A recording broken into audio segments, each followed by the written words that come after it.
Boa noite. Uma festa de aniversário diferente. Você confere uma reportagem sobre uma aniversariante que decidiu celebrar o Ano Novo com solidariedade. Tem ainda uma entrevista sobre relacionamento abusivo. Segundo o IBGE, cresce o número de analfabetos no Brasil. O TVU Notícias está no ar.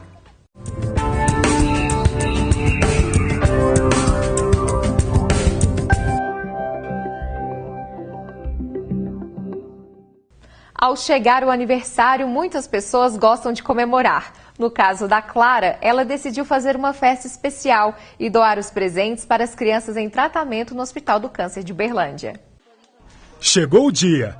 Mais um ano de vida e uma festinha de aniversário para celebrar com estilo essa data tão especial. Clara comemora a nova idade de forma diferente. Ao invés de ganhar os presentes, decidiu doar para as crianças em tratamento de câncer. Eu sempre tive a vontade de vir aqui, eu sempre quis doar sangue e cabelo, então eu acabei decidindo comemorar minha festa aqui mesmo. Vontade própria, eu acho. Além da diversão, bolos e refrigerante. E um total de 200 presentes doados pela família e amigos. O Luiz se sente feliz e orgulhoso pela atitude da filha de apenas 12 anos. Ela é embaixadora, do Grupo Luta pela Vida, convidou ela para ser embaixadora do Aniversário Solidário. Nós ficamos felizes e ela também, porque eu, como pai, eu fico realizado, porque muitas vezes a gente pensa, a realização do sonho no filho é nossa também, é meu, então a gente fica muito feliz com isso. Para o coordenador pedagógico, Leonardo, é importante iniciativas como essa, pois é uma forma para que mais pessoas possam ajudar o hospital. Esse projeto, ele é o aniversário solidário, Ele está disponível para qualquer pessoa que quiser realizar o seu aniversário em prol do hospital ou em prol do paciente, Aqui no caso hoje, a gente conseguiu alinhar de forma que as crianças pudessem ser contempladas com o aniversário da Clarinha, Mas existem várias outras formas, uma gama enorme de formas de realizar esse projeto, De forma que esses recursos ou os produtos possam ser direcionados para nós. Bolos e docinhos são indispensáveis em um aniversário. E o que não faltou neste foi solidariedade. Os presentes que seriam da aniversariante serão doados para o Hospital do Câncer de Uberlândia. Aos poucos, a meninada foi recebendo os brinquedos, cada uma com uma expressão. Alguns com timidez, outros com um sorriso. Carlos tem 7 anos e curtiu o jogo novo. Você ficou feliz? Sim. Ele estava concentrado e com os olhos atentos no videogame e não quis muito papo. Queria mesmo era se divertir. Já Clara quer estudar para se tornar médica e ajudar as pessoas. Segundo ela, sempre teve vontade de fazer o bem, já quis até doar sangue, mas não foi possível devido à idade. E ao saber do projeto Aniversário Solidário, quis logo participar. Para ela, a sensação é de dever cumprido. Eu estou muito feliz, eu não imaginava que eu ia estar assim, porque está sendo muito bom mesmo. É chegada a hora de cantar os parabéns e aplaudir este ato de muito amor.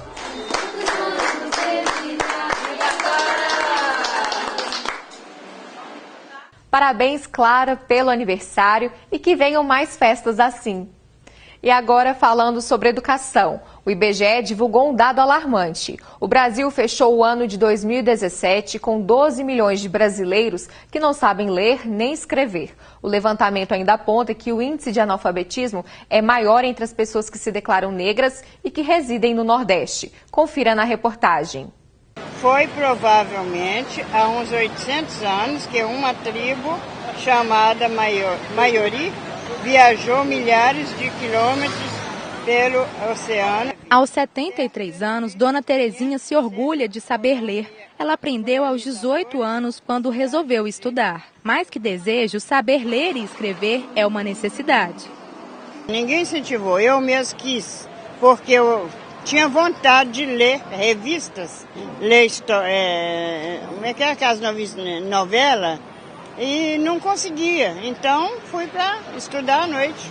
Muita gente enfrenta problemas como esses por não saber ler ou escrever. O último estudo do IBGE apontou que no Brasil existem quase 12 milhões de analfabetos. E o perfil do analfabetismo no país não mudou nos últimos anos. Está concentrado principalmente nos que têm 60 anos ou mais, na população preta ou parda e na região Nordeste. A região é a que apresenta a maior taxa de analfabetismo. 14,8%, seguida da Norte com 8,5% e da Centro-Oeste com 5,7%.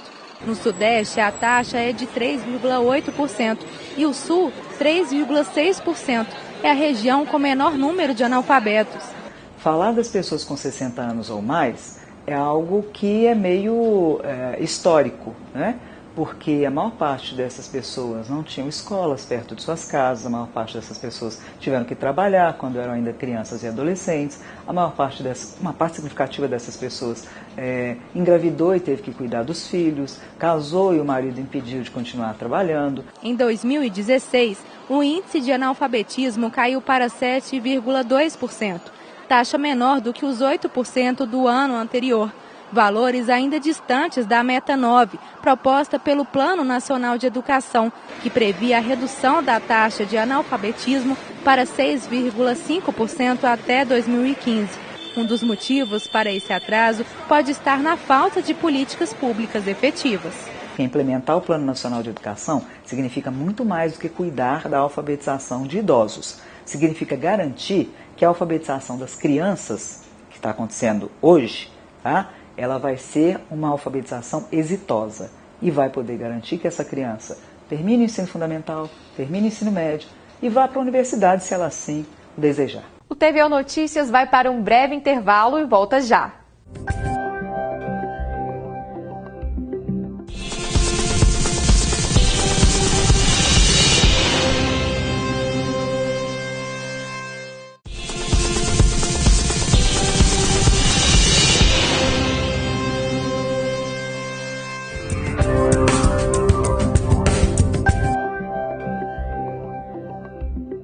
O Dia Nacional da Visibilidade Trans na Universidade Federal de Uberlândia vai ser comemorado na segunda-feira, dia 29. Quem traz mais detalhes sobre o evento é a repórter Letícia Brito. Olá, Gislene, é isso mesmo. Dia 29 de janeiro é o Dia da Visibilidade Trans, que é um dia comemorado nacionalmente.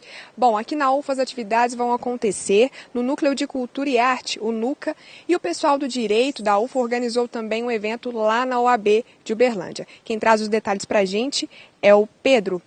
Pedro, qual que é o objetivo de organizar esse evento? Então, nosso objetivo é discutir esse tema em um país que mais mata trans no mundo, né? Ter um espaço para falar sobre a questão trans é muito importante, carece disso tanto na universidade quanto na sociedade como um todo. Então o evento está aí para isso, para a gente discutir assuntos como, por exemplo, diferenciar identidade de gênero, orientação sexual, que poucas pessoas sabem, por exemplo, identidade de gênero tem a ver com o que a pessoa se identifica. E orientação sexual tem a ver com quem a pessoa se relaciona sexualmente e amorosamente. Então esse assunto, entre outros, muito importantes, que são pouco falado na sociedade, a gente está aqui discutindo na segunda-feira e na quinta-feira na OAB. E para fazer todas essas discussões, qual que é a programação? Você pode detalhar para a gente? Então, segunda-feira, às 18 horas, aqui no NUCA, que é o antigo RU, começaremos com uma roda de conversa e depois até às 10 teremos teatro, performance, teremos show, exposição de fotografias e é isso. E na quinta-feira, às 19 horas, lá na OAB, iremos falar dos direitos dos transexuais com a mesa Direito em Transformação. E na segunda-feira o nosso evento chama Trans Sarau. Começa na próxima segunda-feira então, né?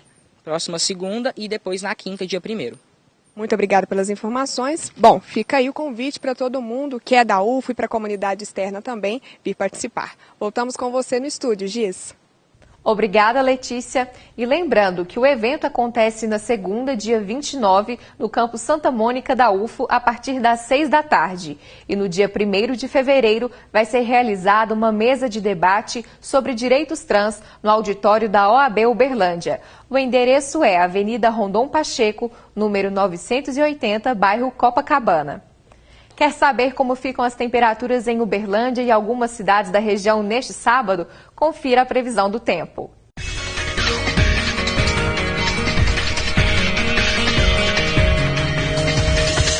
Em Uberlândia, a previsão é de pancadas de chuva. Os termômetros devem marcar temperatura mínima de 21 e máxima de 28. O sábado em Patos de Minas também vai ser de muita chuva. A mínima prevista é de 21 e máxima de 28 graus. Em Vazante, a probabilidade de chuva é de 30%. Os termômetros podem marcar a temperatura mínima de 19 e máxima de 31. Muitas nuvens e possibilidade de chuva em Uberaba. As temperaturas variam entre 21 e 28 graus. Em Guardamó, a previsão é de chuva e de trovoadas. As temperaturas variam entre 20 e 31 graus. Depois do intervalo, você confere as dicas da agenda cultural para curtir o fim de semana. Tem ainda uma entrevista sobre como lidar com relacionamentos abusivos. O TVO Notícias volta daqui a pouco.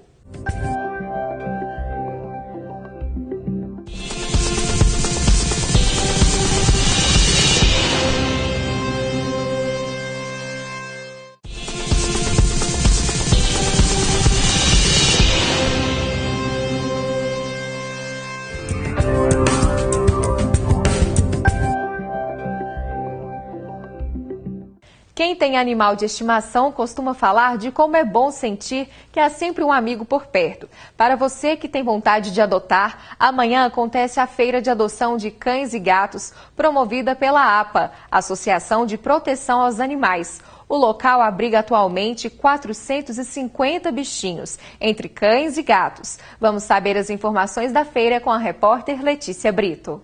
Gislene, exatamente, é como você disse, a doação é de animais filhotes, cães e gatos. A feira vai acontecer em um shopping no bairro Morada da Colina. O endereço é a Avenida Paulo Gracindo, número 15. Quem tem mais informações para a gente é o Elson, diretor da APA. Elson, qual que é o objetivo dessa feira? Bom dia. O objetivo é a adoção de filhotes de cães e gatos, como você disse, né? Para tirar e evitar que esses animais fiquem na rua e cresçam e não tenham um lar. Então, o objetivo é ter um lar para esses animais.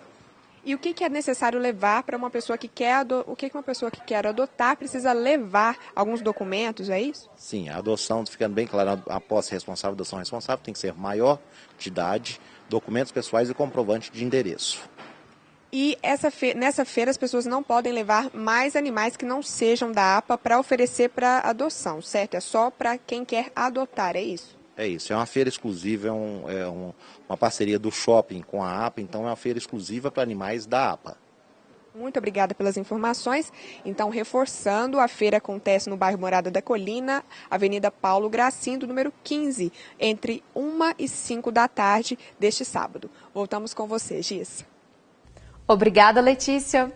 Já sabe o que vai fazer para curtir o fim de semana? Confira as dicas da nossa agenda cultural. Sábado de manhã é dia de aulão de música. O evento é de graça e acontece na Casa da Música. Confirmação de presença pelo 99941-4649. Domingo acontece a yoga no Parque do Sabiá. A meditação Sahaja é acessível a qualquer pessoa que deseja direcionar a atenção para o interior de si mesmo. A programação começa às 8h30 da manhã e o encontro será na entrada do bairro Tibere. Ainda no domingo, a partir das 13 horas, acontece a primeira mostra de viola da Feira da Lua, no Centro de Eventos Feira da Lua. Terá apresentações de artistas e de uma orquestra de viola. O evento é de graça. Também tem a Feira da Gente na Praça Sérgio Pacheco, a partir das 9 da manhã. Segundo dados da Organização das Nações Unidas, ONU, aproximadamente 60% das mulheres já foram vítimas de um relacionamento abusivo. Afinal, como identificar uma relação abusiva? Para saber mais sobre o assunto, eu converso com a psicóloga Camila Troina. Seja bem-vinda, Camila, ao TVO Notícias. Muito obrigada. Camila, este é um assunto preocupante e muito sério. Quando que uma pessoa pode identificar se ela está inserida em uma relação abusiva? Então, como identificar uma coisa realmente um pouco difícil, porque a pessoa está vivendo isso e às vezes ela está acostumada porque vê outras pessoas também vivendo, vem de uma família que já vivencia isso há um tempo, é importante ela parar para pensar um pouquinho, dar esse tempo para si mesma, começar a conversar com outras pessoas sobre o que está acontecendo. Porque a violência doméstica ela pode acontecer de várias formas. Tem a violência física, que realmente é esse ato físico mesmo de apanhar, de levar beliscões, esse tipo de coisa mais agressiva no corpo, né? Tem a violência psicológica, a violência moral, que é de você denegrir a pessoa, de você fazer toda uma ameaça psicológica, que a pessoa começa a se sentir muito invadida, realmente. Tem a violência sexual também. Muita gente acredita que o meu marido quer ter ter alguma relação comigo, eu preciso ter essa relação. E na verdade não. Você não precisa fazer nada forçado. E isso é uma violência sexual também, você se forçar a estar numa relação assim. Tem a violência patrimonial também, que é que o seu cônjuge. O seu cônjuge, ele destruir alguma coisa sua. Enfim, tem vários tipos e é importante você começar a pensar nesse limite.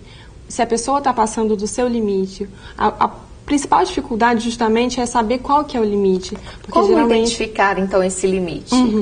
Então, é importante, por exemplo, quando a pessoa vai para a terapia, é uma das situações interessantes, que ela vai começar a se ouvir melhor, porque tem o terapeuta que vai te apontar as coisas, para você começar a entender qual que é o seu limite. Porque nem sempre isso está muito bem colocado. Então a pessoa começa a precisar ver qual que é o limite dela, ver realmente quando que esse cônjuge está passando dos limites, né?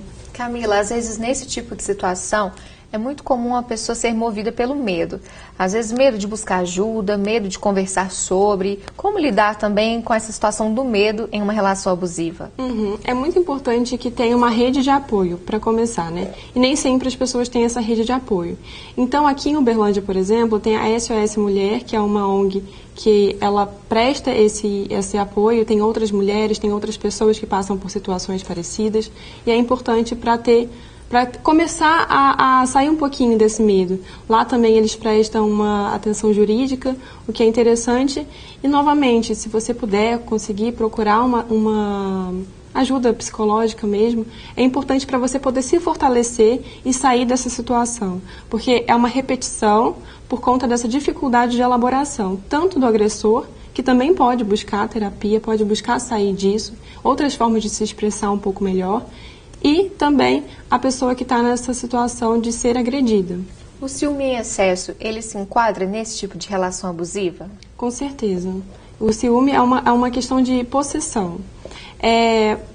Geralmente essas situações são situações que são pouco elaboradas, como eu estava dizendo. Podem vir de traumas, e traumas justamente tudo isso que a gente não consegue elaborar e fica repetindo nessa tentativa. Então, é importante você criar uma narrativa para tudo isso, criar sentidos para tudo isso, entender de onde que vem esse ciúmes excessivo, porque esse medo de perder, e que, na verdade, isso que acaba fazendo você perder a pessoa. Então, é difícil para a pessoa que está agredindo, é difícil para a pessoa que está sendo agredida, é claro. Então, são situações muito conflituosas, mas que têm solução. E a família, ela pode colaborar nessas soluções? De que forma que a família pode dar esse apoio para quem é vítima de determinado tipo de abuso físico, mental, emocional? Bom, principalmente a família poder apoiar essa pessoa que está passando por isso, entender, tentar acolher essa pessoa e não simplesmente falar, você quis isso, você que agora lide. Porque é difícil para a pessoa que já está na situação. Para quem está de fora, fica pensando, a pessoa está lá, de novo, voltou de novo. E é uma situação realmente muito difícil. É auxiliar nela justamente nisso, procurar outros profissionais, procurar, olha, talvez você possa ir ali e vai ser ajudada, e realmente acolher essa história, acolher essa pessoa.